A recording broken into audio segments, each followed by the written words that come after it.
must be wondering what is an L&D guy doing in a WFM conference. I am here not because of anything I bring to the table. I am here not because of the intro that my colleague read just now. But I am here for one reason.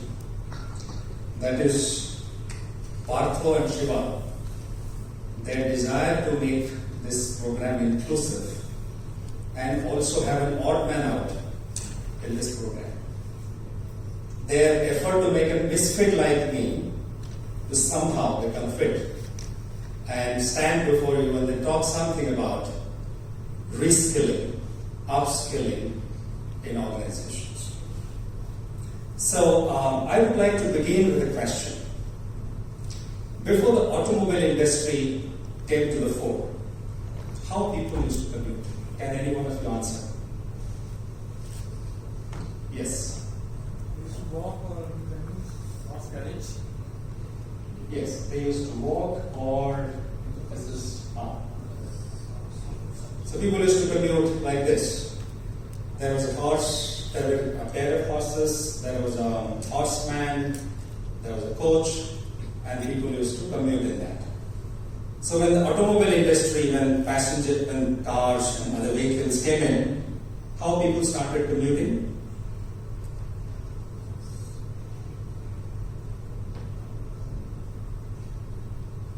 It's taken time to change, or I'm doing something, not doing something right. So when automobile industry became popular, the horseman disappeared, the coach disappeared, the horses disappeared. What happened? Passengers became drivers. That's what I'm doing, but it's not moving. It's not driving. So passengers themselves became drivers. In good old days, there were L&D practitioners like me, and then there were trainers, there were instructors, there are gurus, there are teachers. Today and tomorrow, what's going to happen? Like passengers became drivers themselves. Employees in organizations are going to become. I'm expecting a response from them. They'll become self-learners, like passengers became self-drivers. Employees are also going to become self-learners. Organizations, learning in organizations is going to become a self-organizing system. What do you mean by self-organizing system? Let's understand it a little bit more.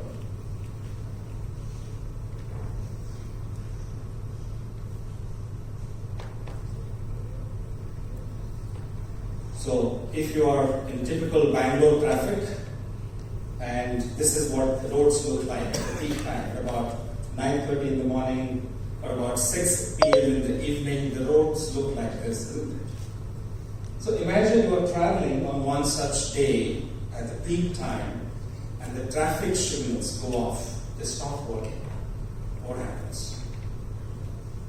We have experienced that in Bangalore many times. Those of you who have come from outside may not have experienced it. But in Bangalore we experience this almost every day. So what happens? Chaos. Organizations are typically like this. There's a lot of chaos in organizations. And sometimes the traffic signals go off and we get into a situation like this. Absolute chaos, complete mess. Everybody trying to go off, maneuver through the road, through the traffic, not letting anybody else go, and so on. What happens after some time?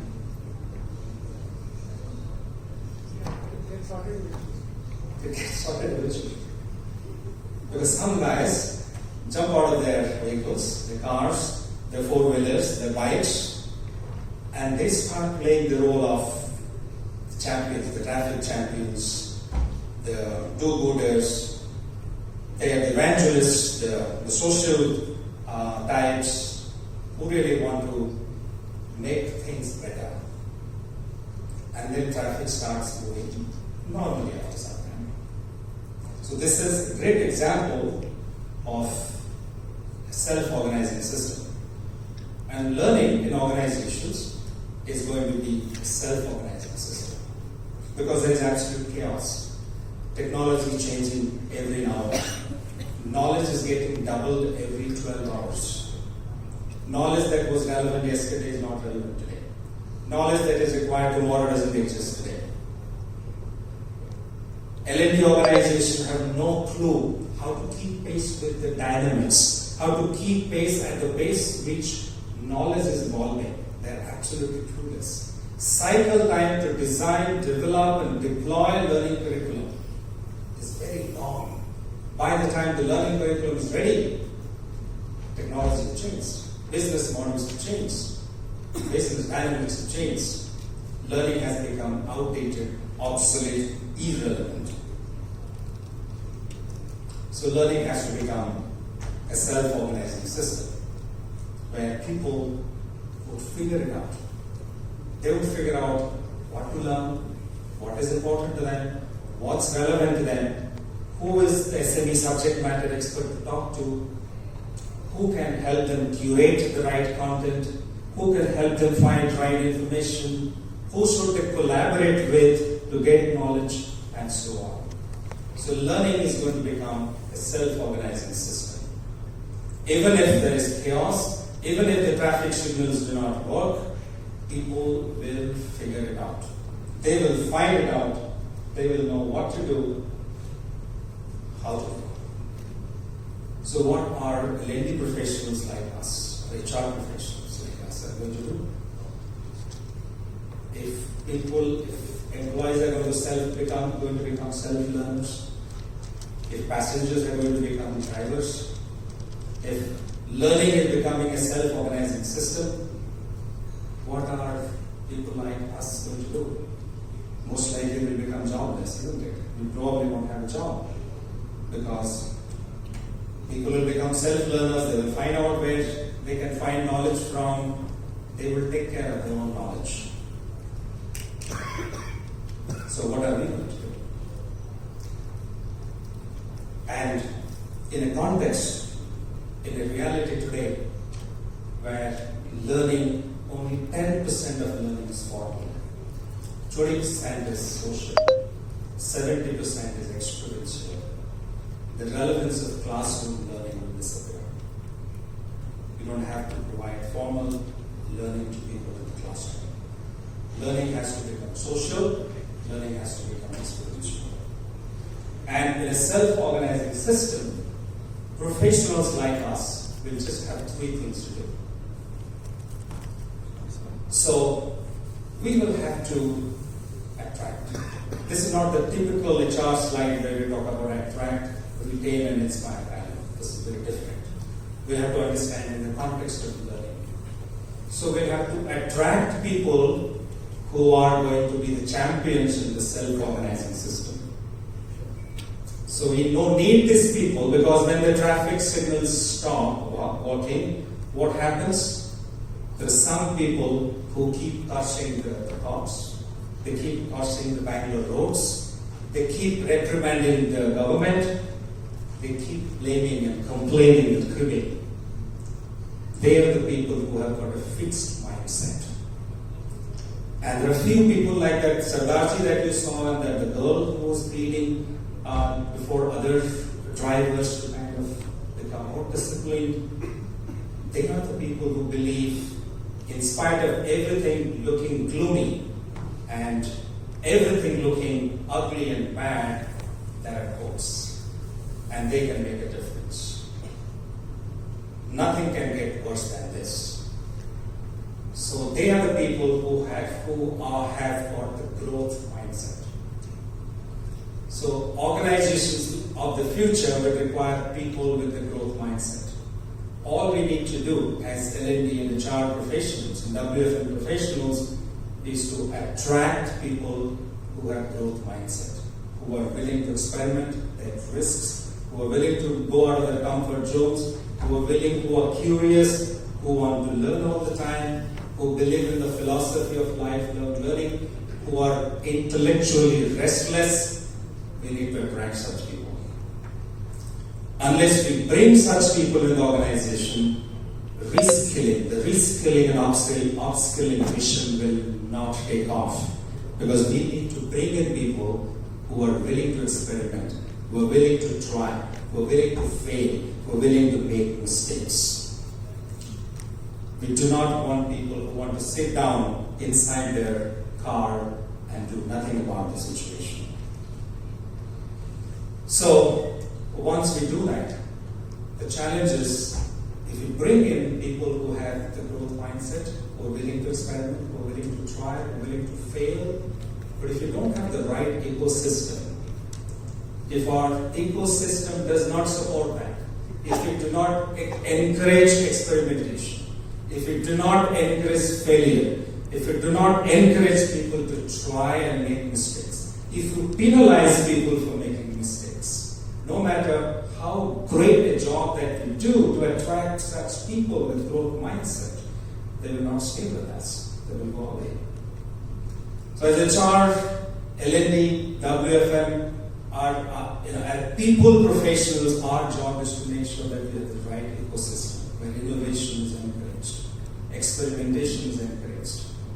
People are not penalized for trying, taking risks, for making mistakes. That's what we need to do. That's where we'll be able to make a difference. That's where, right from the top of the organization, the CEO, the CXO level, the senior leaders of the organization, through the ranks of the organization, across bands and levels, we'll have to make sure that we have the right culture. Learning is part of the DNA of the organization. That's what we need to do.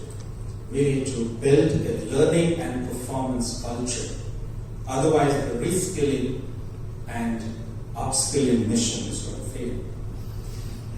Now, the next question is, once you attract people with the right mindset and you have the right ecosystem, what next? It's important that we continuously stay engaged with them. Organizations today have hundreds and thousands of learning modules in their LMS. How many people go through them? Maybe about 5%, 7%. So you cannot be throwing books at people and ask them to read. They're not going to read. Many of us have flown to different parts of the globe, different parts of the country. Every time you fly, and if you happen to sit next to the emergency exit, sometimes the air hostess comes to you and explains to you how to operate the emergency exit at the time of need. Ladies and gentlemen, can you give an honest answer? I'm sure many of you have been seated next to an emergency exit several times. How many of us can really operate the emergency exit when we need to operate?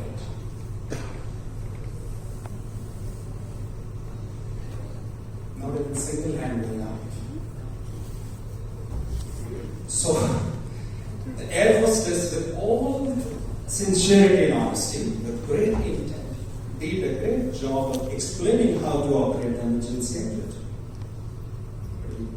But are we confessed that we can't operate it when we need to operate it? So essentially this tells us something very important about learning, that is, people learn only when they want to learn. If they don't want to learn, we can't force them to learn. We can't make them learn. So no matter how many hundreds and thousands of modules that we create, how many learning programs that we create, no matter what kind of learning infrastructure you have, no matter whether we have the best-in-class trainers in our organization, but if our people don't want to learn, we can't make them learn.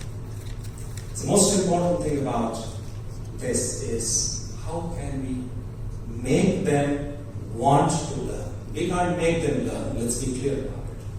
But can we make them want to learn? Possibly we can. We can, possibly, if we make our learning interventions all about them. Because today, if you The moment an employee comes to an office, it's all about me. Where do I get my information? How do I get my information access through the right systems? Where can I get my knowledge? It's about me. So if you design a learning system which is about the employee, which is engaging, which is accessible on demand, which is adaptive, which is immersive, then there is a good chance that the employee would want to learn. As the theory of motivation talks about intrinsic motivation and extrinsic motivation. Extrinsic motivation, many organizations try. They say, go through this certification, you will get a promotion. Go through this, acquire this qualification, you will get an increment in your salary. Stop that trigger, stop that reward, and learning will stop. That's extrinsic motivation. But how do we intrinsically motivate our people to learn and be passionate about learning? That's what L&D practitioners, HR practitioners will have to think about. Where they can make a difference. Where can people come to learn for the sheer joy and happiness of learning, the sheer pride of learning? How can we make that happen? So in the changing world, when the world is getting disrupted by technology, when new business models, new ways of doing things, new ways of going to our customer, new lifestyle has become the order of the day, I believe the HR and L&D practitioners need to make this paradigm shift. It's not about bringing in the best training programs. It's not about bringing in the best-in-class learning solutions, but it's also about bringing the right people into the organization who are willing to try, experiment, make mistakes, and fail. It's about building the right ecosystem and culture where learning can thrive, and it's about getting people, making them want to learn. And if you can do that, I'm sure our mission of reskilling and upskilling has taken off. If you can't do that, I think we'll continue to remain in the chaos. Wish you all the best. Thank you.